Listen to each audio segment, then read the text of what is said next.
part 3. Here we go.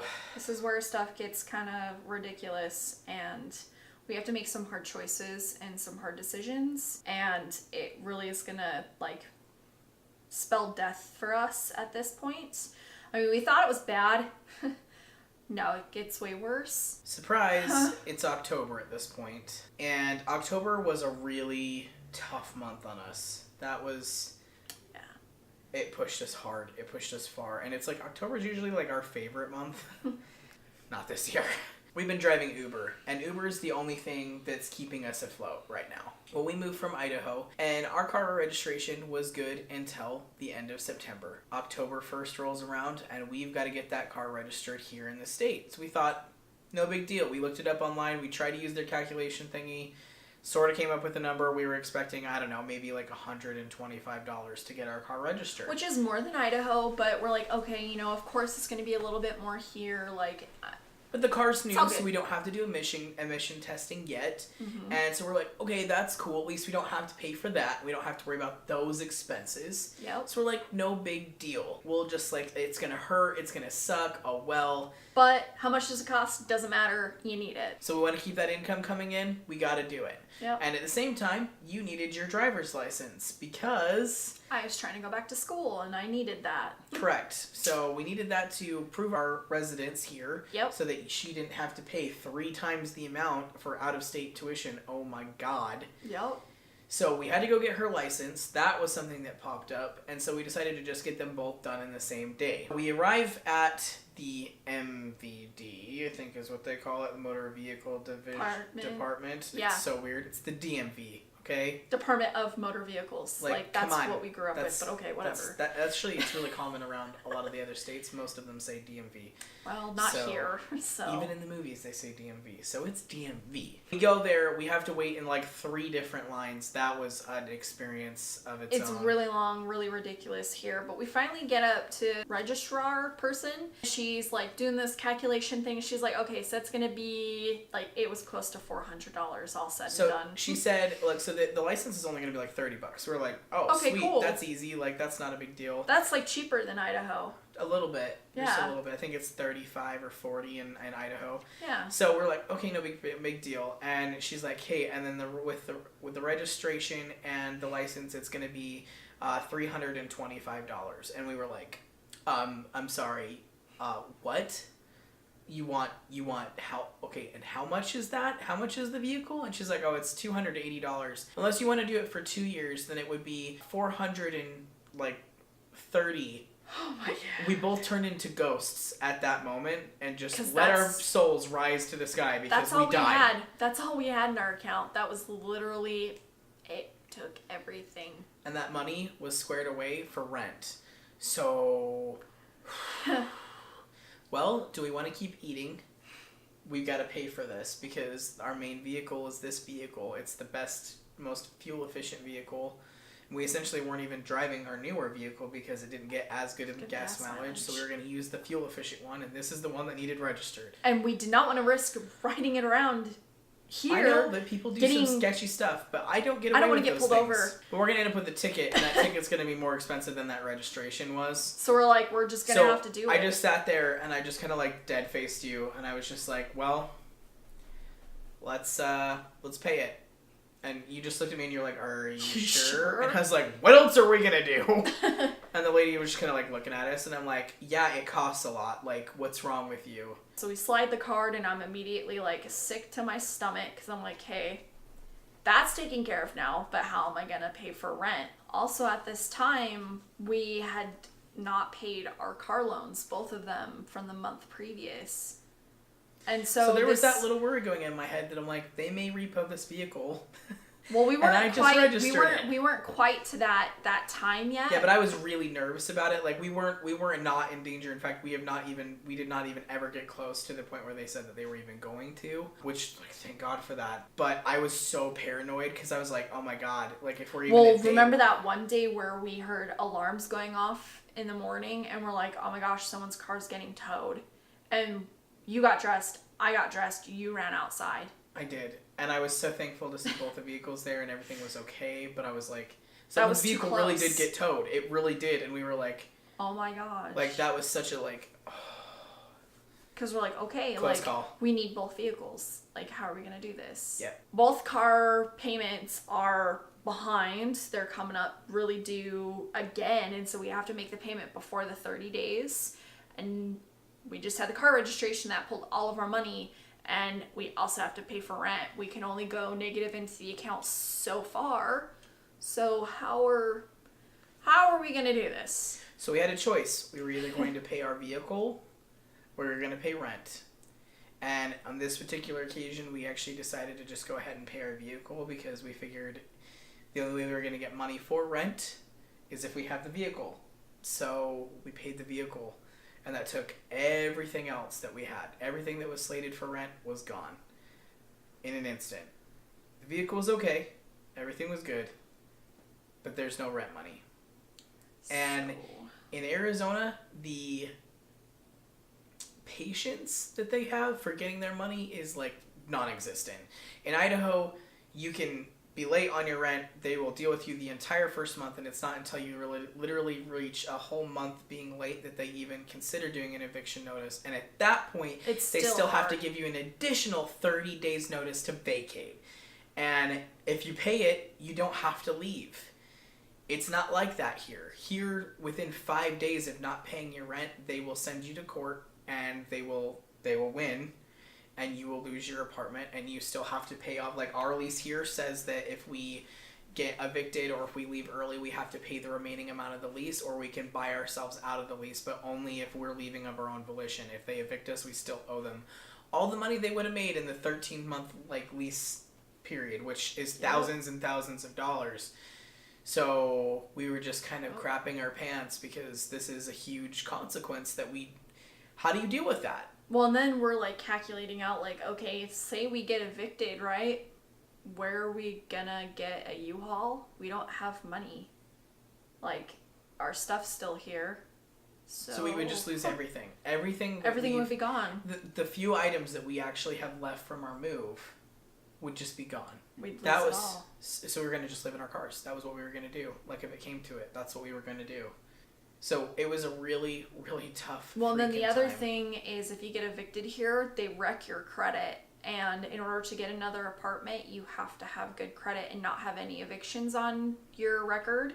So we wouldn't even be able to get another apartment.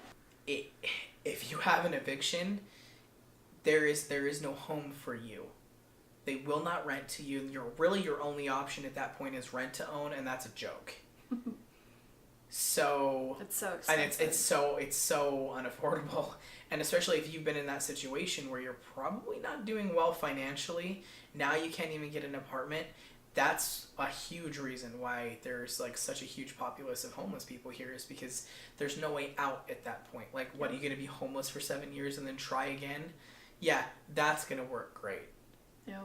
So anyway, that's the road we were sitting on, and we were expecting to have to go down. And I got to tell you, like, depression hit really hard for both of us. We're just so defeated. Yeah, we were getting so upset. Like, or just, what do we do? And I had some ideas, but I didn't know if they were going to be successful.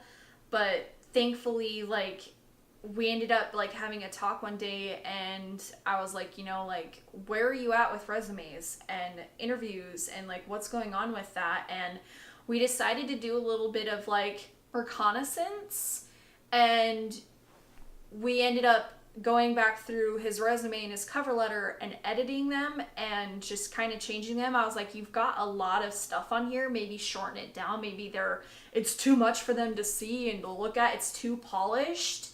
So we ended up dumbing it down.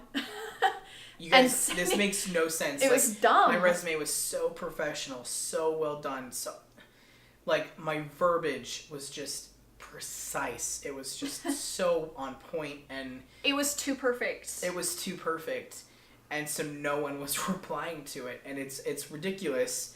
In my cover letter, I had a format that I would fill out for each job to just make it like super polished, super nice, and like do little tweaks to make it personalized. All the tricks, right? Everything that worked in Idaho, like it was required. Like, you had to like come across as you were the most posh, most educated, most sophisticated employee that they would ever hire. and that was the only way to get the job there. And I mean, I definitely feel like I fit that role. But here, if they can't understand what, and I didn't realize that would be a problem, if they can't understand the words that you're using, and if there are too many of those things we call words on the page, they just throw it in the trash. They ignore it. It was just so bizarre. Like, okay, this is a great resume. What's wrong with it? So we literally did. I was like, okay, if I was an idiot and I read a resume and I was happy with what I saw, what would that look like? And that's what we built, and it worked. It was so stupid. Immediately, I started getting calls. How many interviews did you get? So I got a total of, I believe it was four interviews. So even though we didn't really have the money for me to drive to all these interviews, it was honestly a huge confidence, and it built me back up. The unfortunate part about it is that 3 of the jobs that I went to were just full of crap. Absolutely full of it. Like, in one of them, I got asked what my age was. That's illegal. You cannot ask that. The other 2 expected me to work for them and have to drive extremely long distances to get to this job, like just as far as she was commuting before. If you saw in the last video, they wanted me to commute that far every single day, where I can't afford it right now, and then work on commission only if I make commission. And they're like, you're going to make commission, don't worry about it. But it's going to take 2 months, and I'm like, we don't have 2 months. We need this now. Like, commission-only jobs really do make a lot of money, right? There's a reason why they're commission-only. I get that.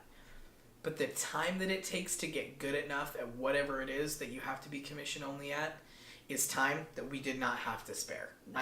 I didn't have the time to practice something for a couple of months to finally get paid for it, and that's just where we were at. Even though I got 3 yeses on these jobs, I couldn't move forward with them, and it was a little disappointing. So yeah, that was ridiculous. But I got the interviews, so nonetheless, everything was doing really good.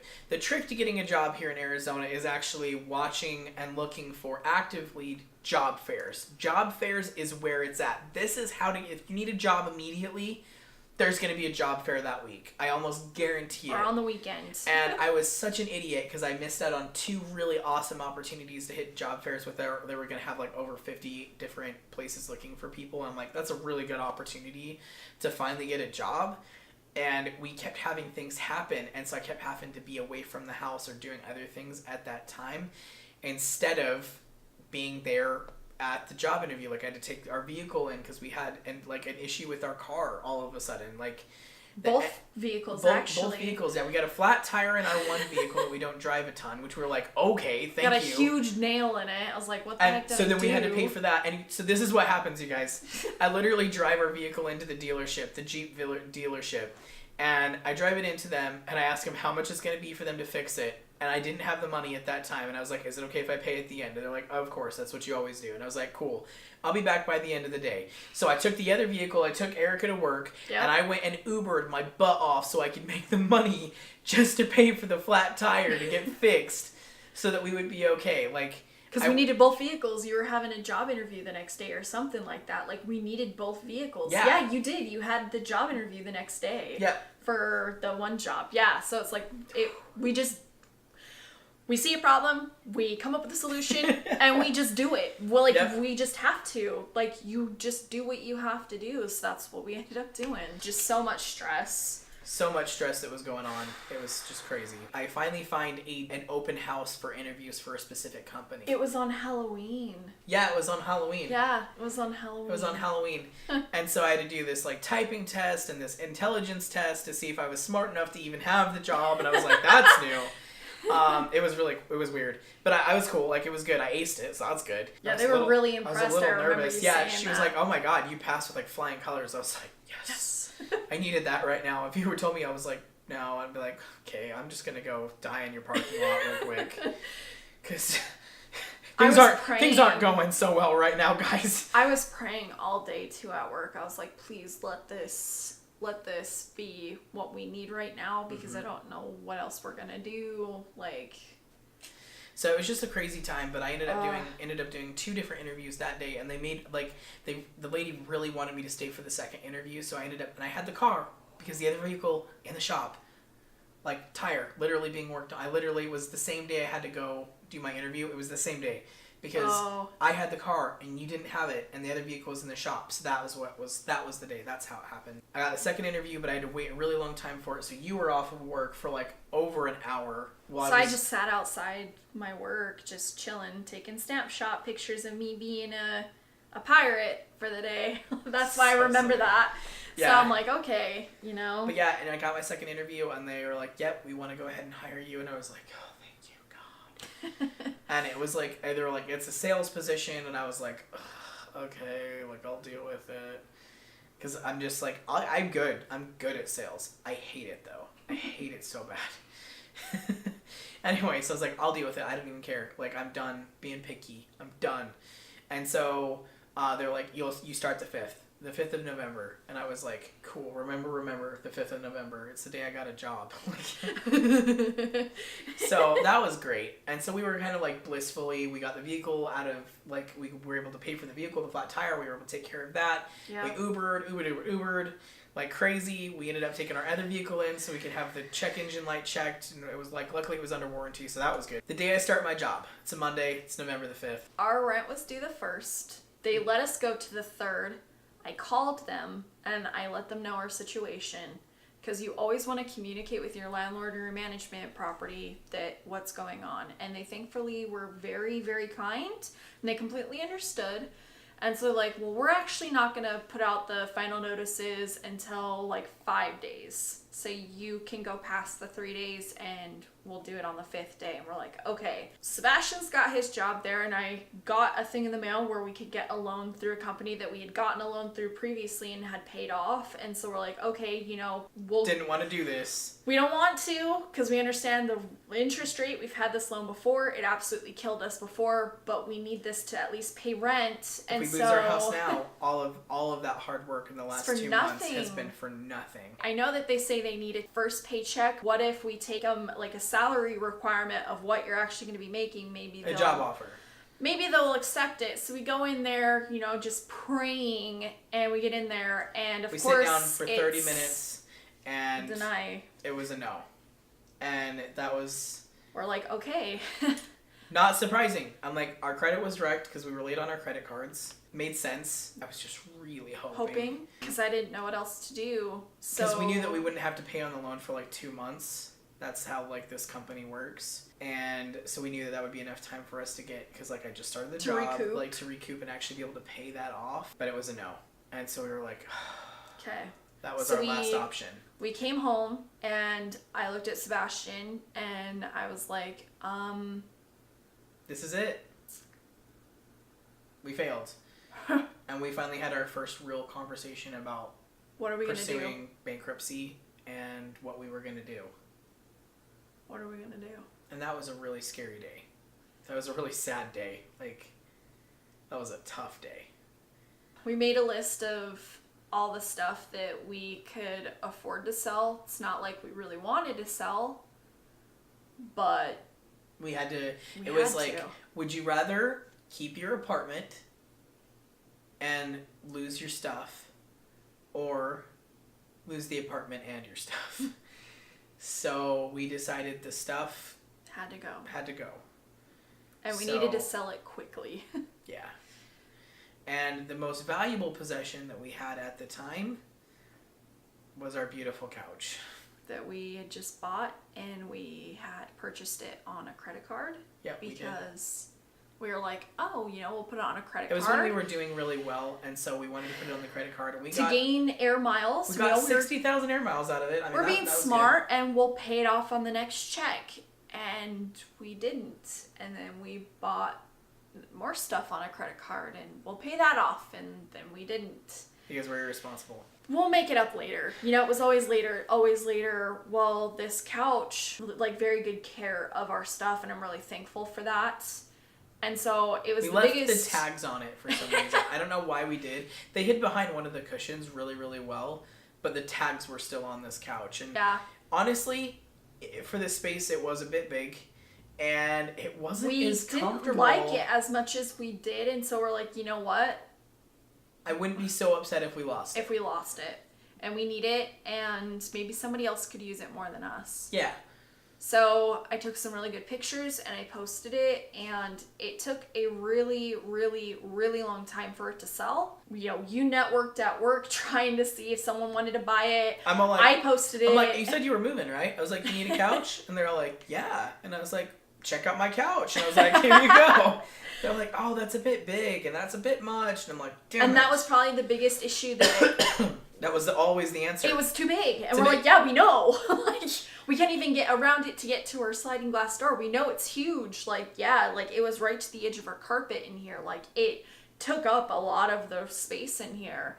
But we ended up finally having someone buy it, and we sold it, and it was just enough to be able to go ahead and pay our rent. And which was honestly a super blessing. We did actually keep very good contact with the rental office, not just after the third day and not after the fifth day. We really talked with them, and they did us a solid. They postponed a couple extra days sending it to court. We did get the eviction notice on our door, and that scared the crap out of me, and I called them and I was like, what is this? Because they didn't let us know. And I was like, oh my God, like, what are we gonna do? Like, are we being evicted right now? And she's like, no, it's gonna be in 14 days, so you guys have another 14 days on top of this before they set the date for the eviction. And once you walk through the doors to be evicted, that's when you're officially evicted. But if you can pay your past due rent amount before you walk in the doors of the court, the eviction goes away, and it's okay. It just shows up on your credit that you had one missed payment, one late payment is all. And so we're like, okay, so we have another 14 days, and literally it took 13 of those days to sell that couch. To sell the couch. Like, I kid you not, 13 of those days. Like, last hour was definitely the hour that it sold. Like, oh my gosh. But it did. It sold, and I was just so thankful. I was like so happy to see it go, and it went to a really good place and a really good family, and they really needed it. And I'm just so thankful that, like, it was like a blessing for them, and it was a blessing for us, and so it just like worked out really good, and I feel like everybody got a good deal out of it. The biggest thing is we learned not to be greedy in that moment. We learned, like, and it was a hard lesson too. We learned not to be greedy. We learned to keep humble even in that moment, and just practicing positivity and gratitude for what you do have in that moment, and just knowing that the outcome is going to be positive. Like, you just have to keep that in mind. It really does make a huge difference as to how things unravel. And I think the reason why is because, you know, like, if you have a negative mindset, you expect things to behave and go negatively, your actions change based on that, and you create the negativity. You're almost creating the negativity that you step yourself into. So if you act positive, you keep yourself positive, keep yourself open to opportunities, the more likely you are to actually help create those opportunities for yourself, because you're more willing to take that action instead of just saying, well, it's all messed up anyway, so oh well, and then that inaction causes a problem. So it's kind of that reaction. It's sort of cause and effect. But yeah, we were able to utilize Uber, and we started finding out how to really use Uber to actually start making, like, we paid our electricity just on Uber, paid our internet with Uber. Uber Eats really, really did save us. Rocks. It is amazing. We're so thankful to our rental company here. They have been absolutely amazing. And so understanding, like, they haven't, like, I've talked with them so much since this happened, and they're just, like, so happy for us that things have started to turn around. Yeah. And that everything's okay. And they're like, seriously, like, don't even sweat it. Like, life happens. Like, it's okay. And we're, like, thankful. Like, it's those people, and it's literally been, like, we've even had cards that, like, the creditors we've talked to have literally had that same reaction with us, and that's so rare, you guys. That's so rare that someone, like, actually understands, and they cut you a deal because they understand that life happens.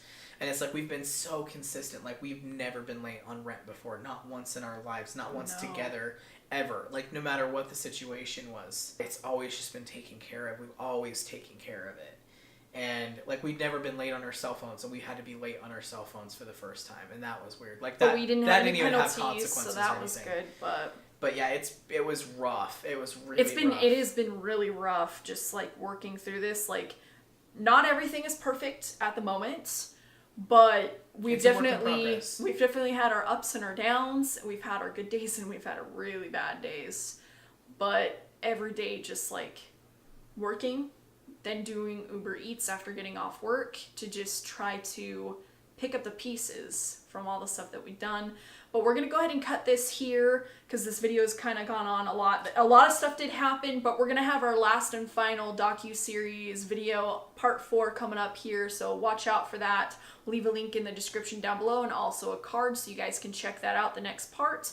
And thank you so much for going on this journey with us. I'm sorry we didn't film it at the time, but I feel like talking about it after it happening and seeing it in a clear light really is better than being emotional in the moment. Yeah, there's no way that I could have delivered this to you in a way that would have let you understand what to learn from it because we hadn't learned from it yet. See you in the next one, guys. Thanks for watching. Bye. Bye.